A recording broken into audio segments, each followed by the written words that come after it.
할렐루야. 네, 하나님 말씀 함께 나누겠습니다. 마태복음 13장 44절에서 52절까지의 말씀입니다. 마태복음 13장 44절에서 52절까지의 말씀.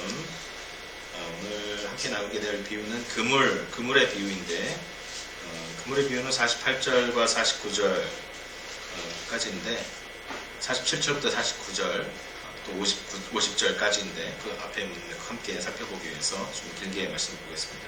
44절에서 52절까지의 말씀 찾으신 줄 알고 같이 한 목소리로 합독하겠습니다.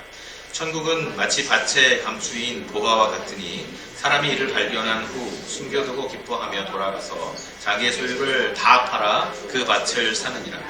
또 천국은 마치 좋은 진주를 구하는 장사와 같으니 극히 값진 진주 하나를 발견하매 가서 자기의 소유를 다 팔아 그 진주를 사느니라.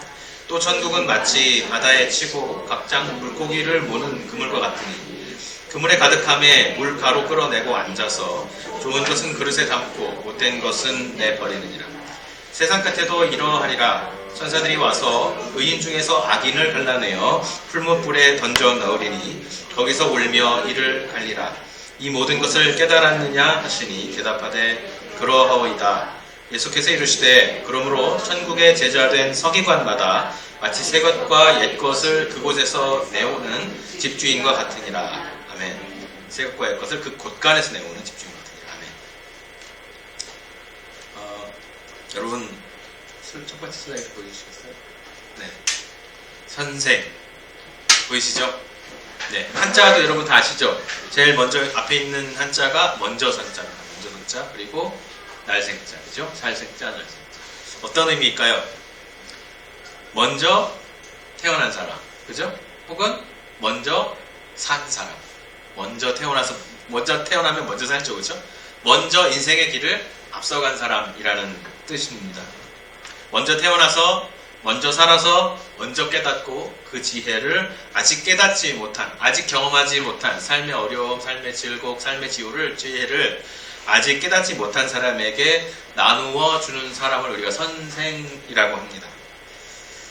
제가 대학교 다니던 시절에 저희 보통 대학교에서 가르치시는 분은 저희가 선생이라고 안 그러고 교수님 이렇게 부르잖아요. 그래서 처음에 가서 선생님들에게 교수님 이렇게 부르니까 하나같이 저희 과 선생님들은 다른 과 선생님들도 그랬던 것 같은데 우리를 교수라고 부르지 말고 선생님이라고 불러라 그렇게 말씀을 해주셨습니다. 그러면서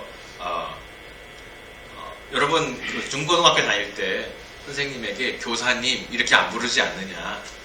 우리는 직업은 교수지만 우리는 여러분들에게 선생님으로 불리고 싶다. 우리가 먼저 깨닫고 먼저 배운 것을 여러분에게 나눠주는 그런 특권과 의무와 헌신을 가진 사람으로 불리고 싶다. 그게 더 그 얘기를 들을 때 선생님이라고 부를 때 우리는 더 존경을 받는 듯한 느낌이 들고 거기에 대한 헌신의 다짐이 생긴다. 그래서 우리들에게 교수님이라고 부르지 말고 선생님이라고 불러달라고 하셨습니다. 그래서 저희들은 졸업할 때까지 계속 저희 교수님들을 선생님 이렇게 불렀고 저희 교수님들도 선생님들도 대학원생들 이상이 되면 수업을 같이 가면 이제 학부 때 대학원 수업을 들을 때가 있는데 같이 가면 자기 학생들인데 학생들에게 선생 이렇게 좁혀서 불러주셨습니다. 자, 이렇게 먼저 깨달은 사람 선생 먼저 안 사람 먼저 산 사람 그리고 그 지혜를 후배들에게 나누어주는 사람을 우리가 선생 그 존칭을 붙여 선생님이라고 부릅니다. 이 선생이라는 깨달음자의 특혜 그리고 헌신의 의무를 우리가 오늘 말씀 속에서 함께 생각해 보았으면 좋겠습니다. 굳이 교수나 교사가 아니더라도 사실은 먼저 깨달은 자들은 모두 이 선생과 스승의 특권과 또 헌신의 의무를 갖습니다. 학교에서 가르치는 선생님이 아닐지라도 우리가 먼저 무언가를 깨닫게 되면 그것은 하나님께 주신 깨달음입니다. 그러므로 그 깨달음을 누군가에게 나누어주고 누군가에게 적용해주고 또 그 깨달음으로 섬겨야 될 의무가 모두에게 있는 것입니다. 왜 그렇겠습니까? 그것은 이 깨달은 자를 통해서 하나님께서 가르쳐 주시고 지혜를 나눠 주시는 것이 창조의 원리이기 때문에 그렇습니다. 창조의 원리이기 때문에 그렇습니다. 이 깨달은 자, 먼저 깨달은 자, 이 세상에서 가장 먼저 깨달은 자로 하나님 세우신 분이 누굴까요? 바로 아담이겠죠. 그렇죠? 아담을 창조해서 아담에게 지혜를 주시고 아담에게 그 지혜를 통해서 통치하게 하셨습니다. 아직 아담의 지혜, 하나님의 닮음을 가진 그 지혜를 갖지 못한 이 세계를 아담을 통해서 지혜로 통치하게 하셨습니다. 거기에는 먼저 깨달은 자의 특혜가 있고 특권이 있고 권위가 있고 자긍심이 있습니다. 하나님의 형상으로 지어진 존재로서 하나님의 속성인 다스림, 즉 공의와 사랑의 통치를 베풀면서 세상을 하나님의 보시기에 좋았던 그 좋음으로 가득 채우라고 명령을 받은 존재, 그가 바로 아담이었습니다. 최초의 선생이었습니다. 그 다스리는 자로서 권위와 존귀함을, 그 특혜를, 특권을 누리되 그 존귀와 권위가, 그 권위와 존귀함이 하나님께로부터 자기에게 주어질 것이라는 것을 항상 잊지 말고 기억하고 있어야 했습니다. 또 이렇게 선생으로 부름받은 사람, 선생으로 세워진 사람, 본을 보여주기 위해서 세워진 아담은 그에게는 또 헌신의 의무도 있었어요. 그에게 특권만 있는 것이 아니고 권위만 있는 것이 아니라 반드시 헌신해야 하는 의무도 있었습니다. 그것을 우리가 겸손이라는 미덕으로 표현하기도 합니다. 자긍심이 교만이 되지 않도록 하나님께서는 하나님으로부터 주어지는 그 지혜가, 이 지혜가 끊어지지 않게 하기 위해서 아담에게 유일한 하나의 금지 조항을 주셨습니다. 다 이것을 해라, 이것을 먹어라, 이것을 누려라, 이렇게 하라라고 명령을 주셨는데 그 중에 한 가지 금지 조항을 주셨는데 여러분 다 아시는 것처럼 선악을 알게 하는 나무를 범하지 말라. 그 과실을 따서 먹지 말라라고 말씀하셨습니다. 왜냐하면 그것은 선악을 알게 하는 나무는 너는 피조물이고 나는 창조주다. 나는 창조주고 너는 피조물이다 라는 그 존재의 경계선을 보여주는 하나의 기념비 같은 역할을 하기 때문에 이것을 보고 항상 기억하라. 동산 중앙에 있는 나는 하나님을 닮았지만 하나님의 지혜와 권위를 부여받았지만 이것으로 통치하게 하나님께서 사실은 통치하는 것은 하나님의 일이잖아요. 근데 이 통치를 우리에게 허락해 주셨는데 나에게 통치하게 하셨지. 그러나 그 동산 중앙의 나무를 볼 때마다 그러나 나는 하나님의 아들이고 그러나 나는 하나님의 피조물이지. 그가 바로 나의 창조주지 라는 사실을 기억하게 하셨습니다. 그리고 그 나무는 절대 범하지 말라고 하셨습니다. 이렇게 창조주와 피조물 사이에 구별을 확정하고 거기에 대한 순종으로서 하나님의 깨달음을 늘 청지기로 선생으로 나누어주고 가르치는 자가 바로 첫 번째 아담의 역할이었고 그가 첫 번째 선생이었다는 것입니다. 아직 깨닫지 못한 자들, 아직 진리를 발견하지 못한 자들에게 지혜와 지식의 문을 열어서 공유해 주면서 혹은 잘못된 깨달음과 지식을 가진 사람들의 잘못을 교정하고 온전하게 회복시켜 주면서 하나님께서 원하시는 그 좋음으로 세상을 가득 채우는 것, 그것이 바로 그의 역할이었습니다. 자, 그렇다면 오늘 비유 속에서, 이 그물의 비유 속에서 하나님께서는 이 창조의 원리, 선생에게, 먼저 깨달은 자에게 깨닫게 하시고 가르치시고 인도하시고 본이 되게 하시는 그 진리를 어떻게 담아주셨을까? 여러분 오늘 본문을 읽었는데 제가 한 말씀이 조금 뜬금없어 보이지 않나요? 네, 어떻게 그 진리를 우리에게 주셨을까 살펴보도록 하겠습니다. 오늘 그물의 비유를 말씀하시면서 하나님의 나라는 그물의 비유와 같다. 어부가 배에다가 그물을 치고 그 배를 끌어서 육지로 다 긁어낸 다음에 잡힌 고기를 좋은 고기는 그릇에, 좋지 않은 고기는 다시 버리는, 자, 이것이 바로 하나님의 나라다. 그렇게 말씀해 주셨는데 사실 이 그물의 비유는 우리가 이미 살펴보았던 24절에서 30절에 있는 알곡과 가라지의 비유와 거의 닮아 있습니다. 닮은 꼴이라고 할 수 있습니다. 그 닮은 점을 먼저 살펴보자면 제가 두 가지 닮은 점을 먼저 말씀드릴 수 있을 것 같습니다. 첫 번째는 공간과 시간에 관한 개념이 서로 닮아 있습니다. 하나님의 나라는 예수께서 오심으로 이미 선포되었고 이미 도래했는데, 이 하나님 나라의 특징은 이미 도래하고 이미 선포되고 이미 도래하기 시작한 그 하나님 나라의 특징은 그 하나님의 나라를 받아들이고 제자가 된 사람들과 하나님의 나라를 아직 거부하고 받아들이지 않고 있는 사람들이 함께 살아가는 같은 공간, 같은 시간 안에서 주어져 있다는 사실을 이 비유가 보여주고 있습니다. 같은 공간, 같은 시간 안에서 하나님의 나라를 받아들인 사람과 거부한 사람들이 함께 살아가고 있다는 것입니다. 우선 하나님의 나라를 먼저 미리 받아들이고 제자가, 예수 그리스도의 제자가 된 자들과 예수를 거부한 자들, 아직 그의 의의를 힘주지 못한 자들이 함께 같은 공간 안에 살아가고 있다는 것입니다. 알곡과 가라지의 비유에서 알곡과 가라지가 밭에 함께 뿌려져서, 물론 먼저 알곡이 뿌려졌고 곡식이 뿌려졌고 그 밤에 사탄이 와서 가라지를 뿌리고 갔다라고 말하고 있지만 일단 같은 곳에 뿌려졌습니다. 그리고 함께 싹을 틔우고 결실을 맺고 추수를 하기 직전까지 함께 밭에서 자라난다는 것입니다.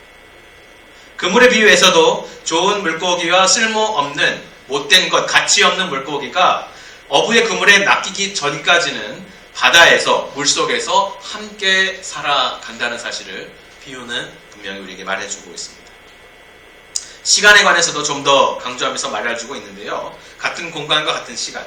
알곡과 가라지가 결실을 하고 추수를 하기 전까지 주인이 종들에게 아직 가라지를 뽑아내지 말아라. 지금의 이 시간은 가라지를 뽑아내지 말아라 라고 말하셨습니다. 왜였죠? 알곡과 가라지가 뒤섞여 자라면서 이미 땅 아래에서는, 땅 속에서는 그 뿌리가 서로 뒤엉켜 있기 때문에 겉에 볼 때는 알곡과 가라지가 구분이 되고 가라지는 따로따로 떨어져 있지만, 그러나 땅 속에서는 서로 자라면서 뿌리가 서로 얽혀 있다는 것입니다. 그렇기 때문에 가라지를 함부로 뽑아내다가는 그 뿌리에 걸려있는 알곡까지도 함께 뽑혀 나갈 수 있기 때문에 그렇습니다. 그래서 지금 이 시간은, 이 시대는 아직까지는 그 가라지를 뽑아내지 말라, 그 독보리를 뽑아내지 말라라고 말씀하셨다는 것입니다. 그래서 그 같은 공간, 같은 시간 안에 하나님께 선택받은 자들, 부름받은 자들, 제자로서 응답한 자들과 아직 하나님의 부르심을 거부하고 거절한 자들이 함께 살아가게 하시는 그 독특한 시간 안에 하나님 나라가 도래하고 있다라고 우리에게 말해주고 있다는 것입니다. 어찌 보면 너무 당연하게 여겨질지 모르겠습니다. 우리에게는 이미 우리가 많이 들어봤어요. 하나님의 나라는 이미와 아직 사이에 있습니다. 이미 도래한 하나님의 나라, 이미 받은 우리 구원과 완성될 구원의 사이에서 우리는 살아가고 있습니다 라는 얘기를 우리 개신교 신자들은 많이 들어서 우리가 잘 이해하는지 잘 이해하지 못하는지는 모르겠지만 일단 많이 들어서 그렇구나 라고 우리가 알고 있습니다. 그런데 사실은 우리에게 너무 당연해 보이고 너무 많이 들어왔던 이 사실이 유대인들에게는 결코 익숙한 표현이 아니었다는 것입니다. 제가 PPT를 하나 준비해 왔습니다. 보시면 이게 유대인들의 종말론이에요. 상당히 간단하죠, 그림이. 역사가 쭉 흘러오다가 메시아의 오심, 이스라엘의 구원과 회복, 그리고 죄인의 심판, 이게 동시에 이루어집니다. 언제? 메시아가 올 때 하나님께서 죄인을 심판하시고 의인을 구원하시면서 그때부터 하나님의 나라가 도래하는 거예요. 우리가 구원에 대해서 배울 때 하나님의 부르심이 있고 칭의가 있고 성화가 있고 영화가 있고 이렇게 복잡하게 배웠는데, 사실 이스라엘 사람들에게는 그 모든 것이 저 메시아에 오시는 순간 다 이루어지는 것입니다. 메시아가 오셔서 심판하고 메시아가 죽일 자들을 다 죽이고 구원할 자들을 살리고 그때부터 하나님 나라가 영원토록 도래하는 것, 그날을 바라보며 살아가는 것이 유대인들의 구원에 대한 이해이고 종말에 대한 이해입니다. 바로 저 때가 종말이에요. 그러나 그리스도인들의 종말론은 예수님의 오심 때문에 훨씬 더 복잡해졌습니다. 우리가 이미 얘기했던 이미와 아직 사이에 살아간다고 하는 그 의미를 가지게 되는데, 그럼 어떻게 우리는 이해해야 할까? 라고 보시면 그 다음 그림을 볼 수 있어요. 원래 이 부분이 그대로 유대인의 종말론의 그림이었는데 예수님께서 그에게 앞서서 이 초림 부분에 우리에게 오셨어요. 그래서 미리 오셔서 하나님의 종말을 앞으로 확 당겨주시는 겁니다. 종말을, 그러니까 하나님께서 왜 이렇게 오시지 않지? 라고 보통 생각하지만 그렇지 않아요. 예수님의 오심으로 말미암아서 하나님의 심판이 앞으로 당겨진 거예요, 종말이. 그래서 예수님이 오신 그 날부터 하나님의 나라가 도래하고 있는데, 그러나 그 하나님의 나라는 유대인들이 생각했던 이 마지막 순간부터 그들만 하나님의 나라를 누리고 그들만 거룩하게 살고 그들만 즐거움을 누리는 하나님의 나라가 아니라 예수님이 이미 도래하신 그 날부터 이 구원의 완성의 날까지 의인과 죄인이 함께 살아가는 은혜와 부르심의 세대로 우리에게 하나님의 그 마지막 날을 허락해 주신 것입니다. 그래서 오늘 이 비유는 바로 우리가 이러한 하나님의 나라의 모드 속에 살아가고 있다라고 말씀해 주고 있어요. 그래서 우리가 오늘이 무슨 날이죠? 주일이죠. 그렇죠? 주일이라고 부르죠. 원래 주일이라는 말은 이 주의 날이라는 말에서 온 말이에요. 주님의 날. The day of the Lord. 이 날은 하나님의 심판과 구원이 동시에 이루어지는 날입니다. 그러나 어떻게 유대인의 주의 날은 정말 끝장이 나는 날이에요. 끝장이 나는 날.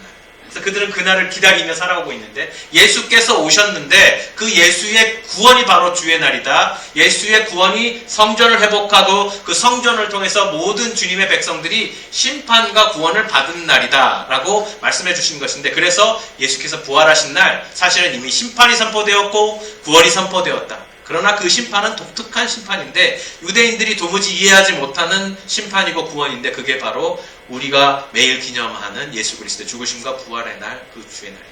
그래서 주의 날이 시작되고 완성되는 그 시기에 함께 살아가는 그 시간이 바로 우리가 누리고 있는 하나님의 나라라는 것입니다. 이것이 그리스도인의 종말론이에요. 그래서 이미와 아직 사이에 우리가 살아가고 있는 것입니다. 예수님의 첫 오심, 그 다음에 예수님의 다시 오심을 통해서 완성이 되면 그때부터는 정말 유대인의 종말론처럼 영원히 하나님 나라에서 살아가게 되는 거죠. 그렇기 때문에 이 독특한 종말론 속에서 우리는 현재는 죄인들과 함께 살아가요.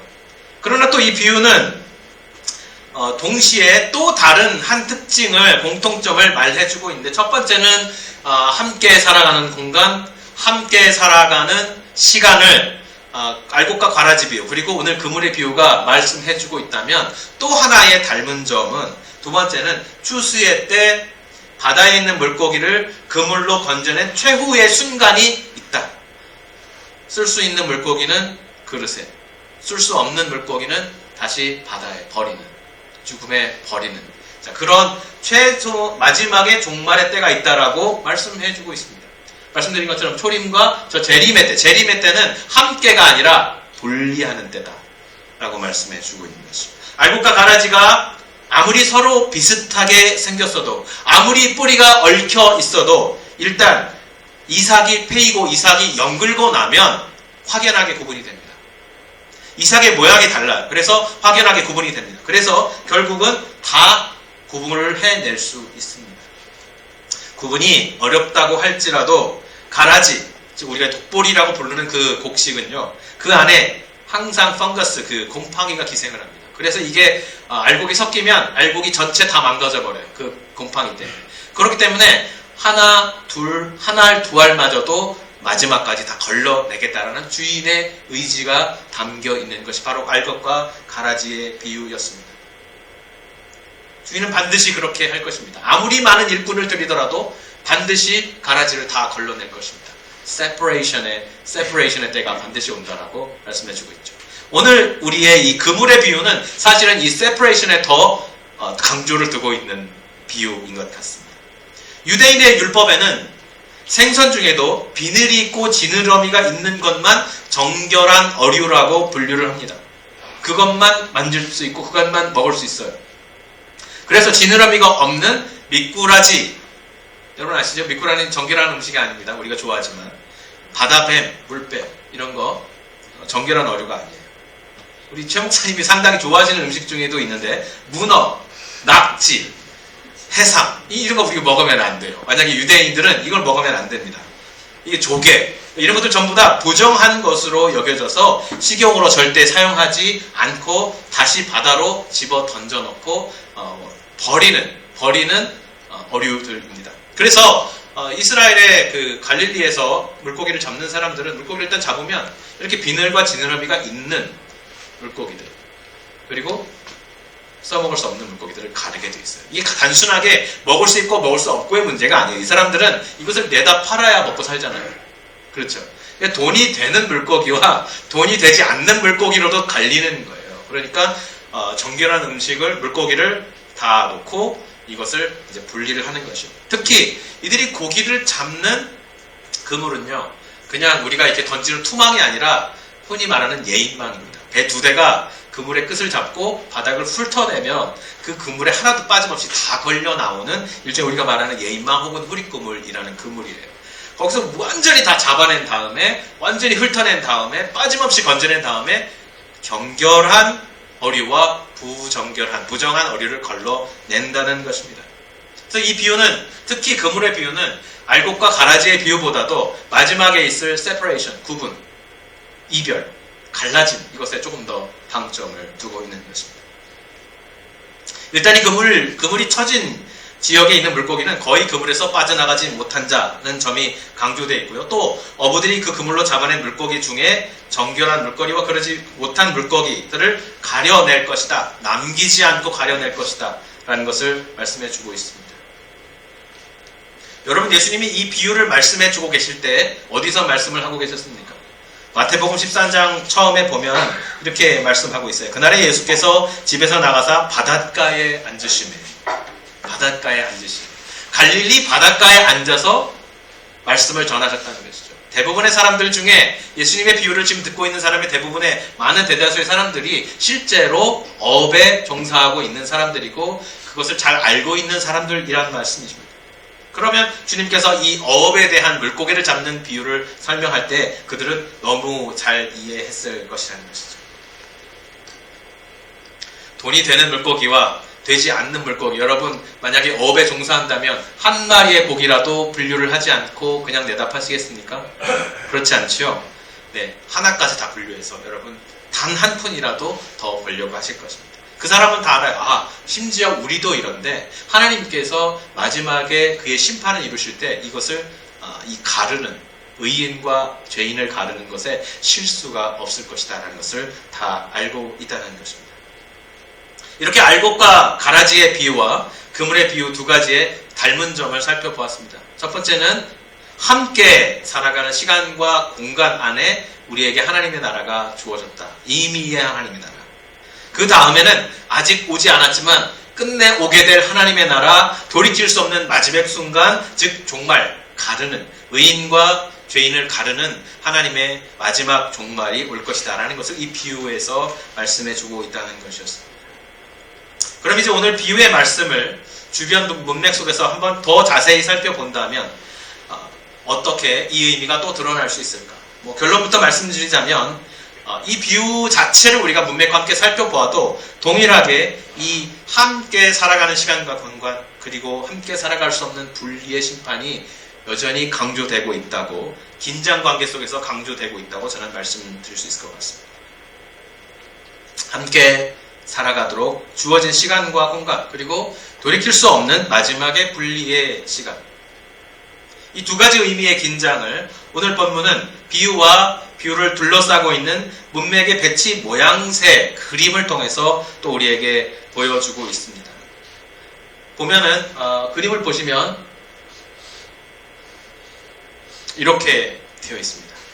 47절에서 50절에 이르는 그물 비유와 그 앞뒤에 위치한 문맥의 덩어리를 간단하게 보기 쉽게 그림으로 그려보면 이런 모양새가 되는 것입니다. 제가 이미 여러분에게 설교를 하면서 여러 차례 비슷한 말을 했어요. 우리가 성경을 읽다 보면 성경에서 그 옛날 그 히브리 사람들의 문학적인 방법이 항상 이렇게 샌드위치 구조로 내용을 전달해주고 있습니다. 가운데 햄이 있고 위에 빵이 있고 아래 빵이 있는 것처럼 이렇게 하나의 덩어리로 우리에게 의미를 전해주는 것입니다. 여러분, 우리가 고기를 먹다 보면 어느새 탄수화물이 땡기죠. 그래서 항상 여러분 고기 먹을 때 마지막에 뭘 드십니까? 냉면을 드시죠, 그죠? 네, 밥을 드시고 냉면을 드십니다. 밥을 먹을 때 고기를 같이 먹으면 그 맛이 이제 종합적으로 느껴지는 건데 우리가 고기만 먹지 않고 빵만 먹지 않습니다. 이 전체 메시지를 사실은 마태가 기록하면서 동시에 같이 주는 거예요. 그러니까 그물의 비유만 우리에게 던져준 게 아니라 그물의 비유를 감싸고 있는 내용까지도 같이 우리에게 준 것입니다. 그래서 앞의 내용을 보면 두 개의 비유가 나오고 있어요. 하나는 밭에서 보화를 발견한 농부의 비유가 있고 또 시장에서 극상품 진주를 발견한 진주 장사의 비유가 앞에 있어요. 그리고 우리 비유 바로 뒤에를 보시면 뭐가 있냐면 예수님과 제자들의 대화가 있는데 예수님께서 제자들에게 이 모든 것을 깨달았느냐 라고 물으셨을 때 제자들이 예, 그렇습니다. 깨달았습니다. 그렇게 말했다는 것입니다. 그리고 그 제자들에게 말씀하시기를 자, 너희가 깨달았으니까 내가 말하는데 자, 깨달은 자들에게는 하나의 헌신의 의무가 주어진다. 이게 뭐냐면 제자로서 서기관의 일을 감당해야 합니다. 하나님의 말씀의 진리를 깨닫고 그것을 이해한 자는 자신의 곳간에 있는 재물을 가지고 나와서 그것을 아직 깨닫지 못한 사람들에게 나누어 주어야 하는 서기관의 헌신이 요구된다. 이렇게 말씀해 주고 있습니다. 자, 그렇다면 말씀처럼 오늘 이 비유의 가운데 있는 이 그물의 비유를 두 개의 빵의 모양을 하고 있는 본문들이 감싸고 있는데 무엇이냐면 그물에는 좀 더 마지막 세퍼레이션, 가름의 이미지가 주어져 있다면 앞에와 뒤에 있는 문맥에서는 이미 깨달은 자들에게 주신 하나님의 헌신의 요구가 함께 주어져 있는 것입니다. 그렇다면 하나님의 나라는 이 비유와 문맥 속에서 주어지는 하나님의 나라는 무엇이냐면 우리가 이미 주어진 하나님의 나라 속에서 함께 살아가면서 그에게 주신 그 제자들에게 주신 먼저 깨달은 자, 선생된 자들로서의 그들의 헌신과 그들의 삶과 그들의 내어주미, 서기관의 역할이 아직 깨닫지 못한 자들이 마지막 분리의 시간을 아직 이르기 전에 살아갈 때에 그 은혜의 때를 살아가게 되고 이들을 통해서 하나님께서 이 마지막 순간이 이르기 전에 그들을 부르신다는 사실을 주님께서 말씀해 주는 것입니다. 먼저 부른 자들, 먼저 깨달은 자들에게는 하나님의 자격, 하나님께 주신 은혜와 자격이 있습니다. 나의 부름을 듣고 제자의 삶으로 헌신한 너희들은 모두 천국의 의미와 가치를 먼저 깨닫고 그 비밀을 더 깊이 연구하고 깨닫고 그 속에서 솟아나는 기쁨을 누릴 수 있는 서기관의 자격을 부여받았다라는 거죠. 그렇게 말씀하시는 거예요. 너희가 그 비밀에 가까이 갈 때마다 그것을 기뻐하시는 하나님의 그 계시의 비밀에 가까이 오는 것을 기뻐하시는 성령께서 그 기쁨을 더욱더 깊이 느끼게 해주시고 가까이 갈 때마다 진리를 발견할 때마다 하나님을 발견할 때마다 그 기쁨이 우리 안에서 날로 새로워지게 하신다는 것입니다. 기쁨이 기쁨을 낳고 믿음이 믿음을 낳고 풍성함이 더욱더 풍성하게 해주시는 것입니다. 밭에서 보화를 발견한 농부처럼 시장에서 극상품 진주를 발견한 진주 장사처럼 숨겨져 있던 아무도 발견하지 못했던 구원을 그 귀한 보물을 발견한 기쁨을 우리 안에서 계속해서 더하게 해주실 것이라는 것이죠. 그리고 그 감동과 그 기쁨이 날로 강해지고 깊어져 갈 것이다 라는 것입니다. 우리에게 이 특권을 주셨습니다. 먼저 부름받은 자들에게, 먼저 깨달은 자들에게. 그런데 이렇게 먼저 깨달은 자들에게는 이들이 반드시 순종해야 할 하나의 헌신의 의무가 있는데 그것이 무엇이냐면 바로 서기관의 역할이라는 것이죠. 서기관의 비유로 설명해 주심으로써 이 기쁨이 그저 개인의 기쁨이 아니라 공동체의 기쁨이어야 합니다. 공동체와 함께 너희가 속해 있는 이 교회와 또 교회뿐만 아니라 너희가 세상에서 살아가고 있는, 함께 살아가고 있는, 아직 함께 살아가고 있는 이 시기, 이 장소, 그때에 너희 주변에 있는 이웃에게 그 아름다운 기쁨의 보물을 나누어 주어야 할 책임이 바로 너희에게 있다라는, 서기관으로서 제자로서 살아가는 너희에게 있다라는 것을 우리에게 말씀해 주시는 것입니다. 공동체를 위해서 신앙 공동체, 그리고 신앙 공동체를 넘어선 그 밖의 사람의 이웃 공동체 안에서 우리가 가진 이 아름다운 기쁨을 우리의 곳간에서 내어서 나누어 주는 자리에 바로 그 자리에 있는 것이 바로 주님께서 우리에게 미리 오셔서 하나님의 나라를 맛보게 해주신, 그 기법을 누리게 해주신 이유라는 것을 오늘 비유와 문맥을 통해서 말씀해 주고 있는 것이죠.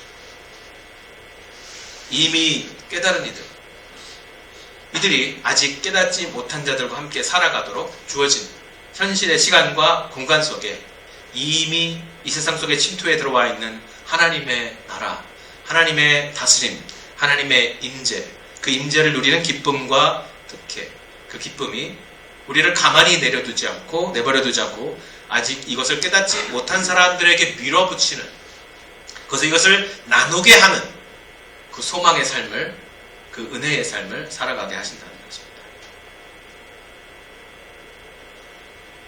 그물의 비유를 얼핏 보면 물고기를 다 잡아서 좋은 물고기와 먹을 수 없고 팔 수 없는 물고기를 가려내는 최종의 종말의 이야기를 계속 이야기하고 있는 것 같은데요. 이 비유만 봐도 사실은 여기에는 하나님의 창조 이야기가 담겨져 있습니다. 47절과 48절이 오늘 그물의 비유의 내용이잖아요. 또 천국은 마치 바다에 치고 각종 물고기를 모으는 그물과 같으니 그물에 가득함에 물가로 끌어내고 앉아서 좋은 것은 그릇에 담고 못된 것은 내버리느니라 라고 말하고 있습니다.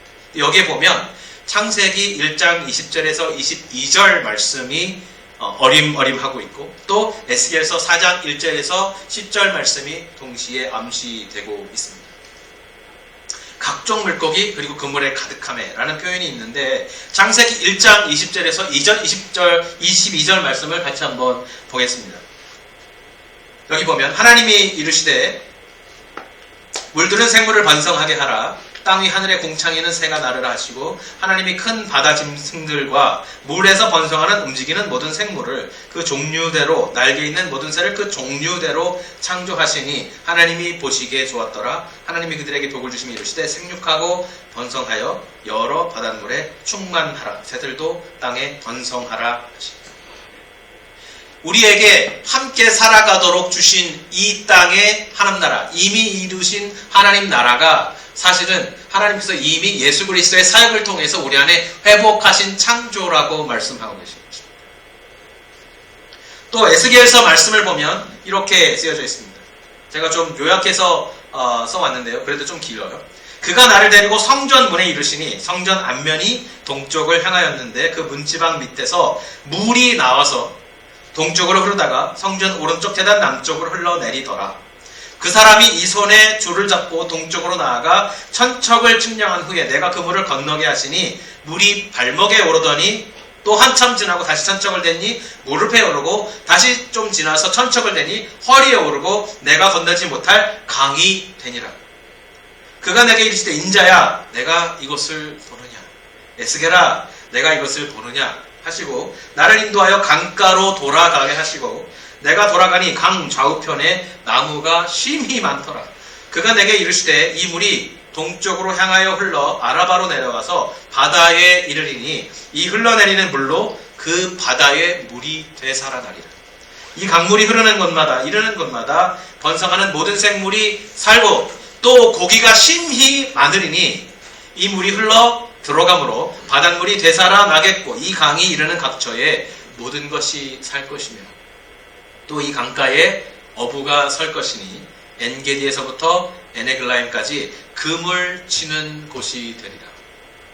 그 고기가 각기 종류를 따라 큰 바다의 고기와 같이 심히 많으리니. 자, 성전에서부터 시작하고 있습니다.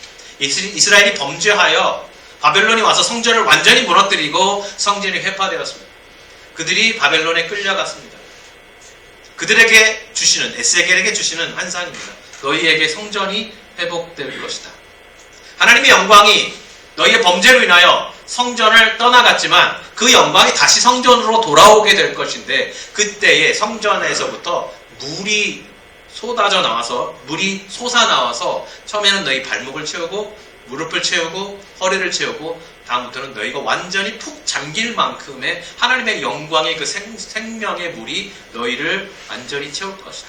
이 물이 바다가 되어서 덮음같이 그날이 되면 하나님을 모두가 알게 될 것이다 라고 말씀해 주고 있는 것이죠. 자, 그 물이 넘쳐 흘러서 가는 곳마다 살아나고 가는 곳마다 물이 생명력을 회복하게 하고 그것이 바다가 되어서 물고기들이 처음 창조 때에 하나님께서 만드셨던 것처럼 각기 종류대로 풍성한 고기들이 바다에서 살게 될 것이다. 그리고 그곳에 낚시하는 자들이 생길 텐데 그물을 치고 그들이 많은 고기를 잡을 것이다 라고 말씀해주고 있습니다. 이 말씀을 지금 마태라는 저자가 또 이 말씀을 들려주는 주님께서 지금 인용하고 있는 것이죠. 자, 우리에게 메시아의 도래를 통해서 드디어 하나님 나라가 임했는데 그 나라는 이스라엘 사람들은 이해하지 못했던 독특한 하나님의 나라인데 함께 살아가게 하신 이미의 하나님 나라라는 것입니다. 벌써 창조가 회복된 것입니다. 하나님의 나라, 에덴의 그 풍성하던 강들이 다시 예수 그리스도의 삶을 통해서 회복된 것입니다.